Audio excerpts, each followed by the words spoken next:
Does money stress you out? You may be suffering from money dysmorphia. In this video, I'm going to share with you what money dysmorphia is, my own struggle with money dysmorphia, how I overcame it, and you can too. Hi, I'm Pam Mosquera, estate planning attorney and owner of Lawmother LLC. I have over 2.5 million followers on social media, and I'm passionate about helping you grow and protect your wealth. Money dysmorphia is when you are unhappy with your own financial situation because you have a distorted view of your finances. It's not about simply being unhappy with how much money you make. No, it's about you being unhappy because your perception is messed up. It's not an officially recognized clinical condition, but it does have a direct impact on one's well-being. For example, you may be making a good amount of money, you may be financially responsible, but instead of feeling good about that and being proud of yourself, you feel financially inadequate because every time you open up your Instagram or social media, you see everyone living a luxurious life and you compare yourself. There are some signs sufferers may have a distorted perception of their financial situation, such as feeling constantly broke or anxious about running out of money, even though they are financially stable. This distorted view is often fueled by fear and insecurity about money. They might constantly worry about unexpected expenses or the future. This preoccupation leads to an unhealthy relationship with money. People might feel intense guilt whenever they spend and avoid spending altogether, even on basic necessities. Social media and unrealistic displays of wealth can worsen people's money dysmorphia. People with this condition constantly compare themselves to others and feel inadequate. For me personally, my money dysmorphia turned into me being a workaholic. And as a lawyer, my workaholic tendencies were celebrated by my community. This all changed when I became a mom and business owner. I took a hard look at my mindset and habits and decided I wanted to change things. I wanted to be there for my kids, my husband, and for myself. In a minute, I'm going to share with you how I overcame my money dysmorphia and some strategies you can use to overcome it too. But first, I want to talk about what causes money dysmorphia. What's at the root of all this unhappiness and distorted perception? Money dysmorphia can be caused by a variety of things. First, it can be caused by the past, childhood upbringing, and past money trauma. Next, it can be also caused by societal pressures, what you see on social media, your social group, friends, family, and coworkers. And third, economic crises and downturns. For me, it was a combination of childhood upbringing, past money trauma, and societal pressure. What are the dangers of money dysmorphia? When your perception of money and your finances is distorted, it causes a lot of suffering for you, and it can cause unhealthy behaviors. First, money dysmorphia can trigger you to overspend just to impress others, fit in, or satisfy others. This can lead you into debt. Next, it can turn you into a miser. It can make you pinch every penny to unhealthy extremes, even if you are doing well financially. An example of this is the children of the Great Depression. This was definitely true for my grandmother. Her dad left her mom, and she was raised by a single mom during the Great Depression. I remember every dinner we had at her house, she served herself a beverage in a small juice glass. She told me it was to remind herself to not take anything for granted.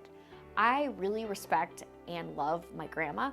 She was a teacher and she saved every penny for her kids.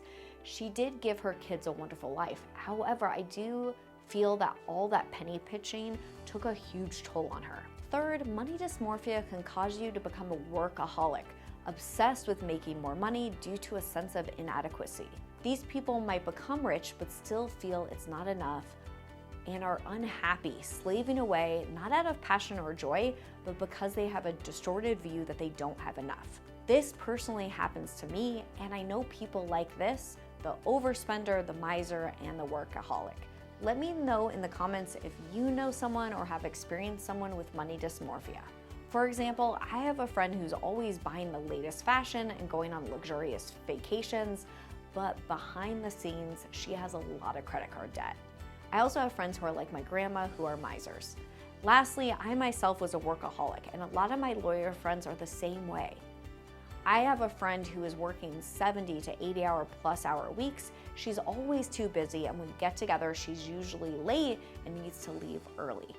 Money dysmorphia can lead to dangerous behaviors, similar to how distorted body image can lead to anorexia or steroid abuse. It affects people of all ages, but younger people are more at risk. According to a recent study by Qualtrics, 29% of Americans experience money dysmorphia. This number rises to 41% among millennials and 43% among Gen Z. It's hypothesized that the higher rates among millennials and Gen Z are due to their higher social media consumption. So how do you overcome money dysmorphia?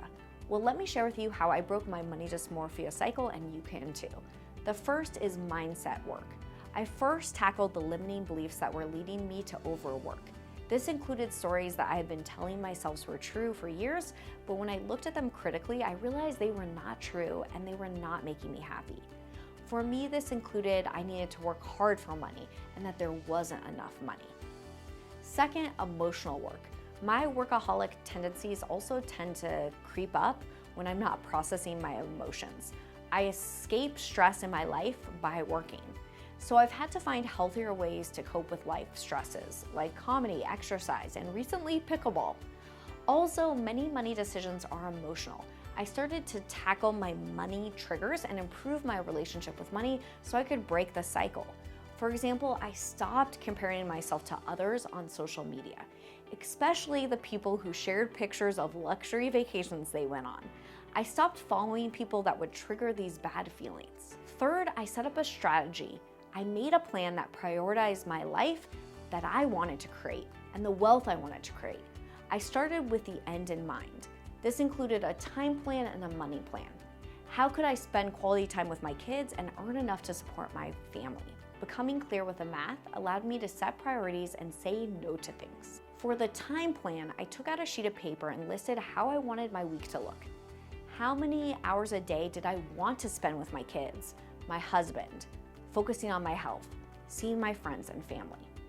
What did a meaningful and fulfilling life look like? If I had unlimited money at this moment, how did I want to spend my days? For me, I enjoy work, but I tend to let it consume my life. So I flipped it around and prioritized my life first, and then added the hours a week I wanted to work. Having this plan helped me get clear on my priorities and continues to serve me today.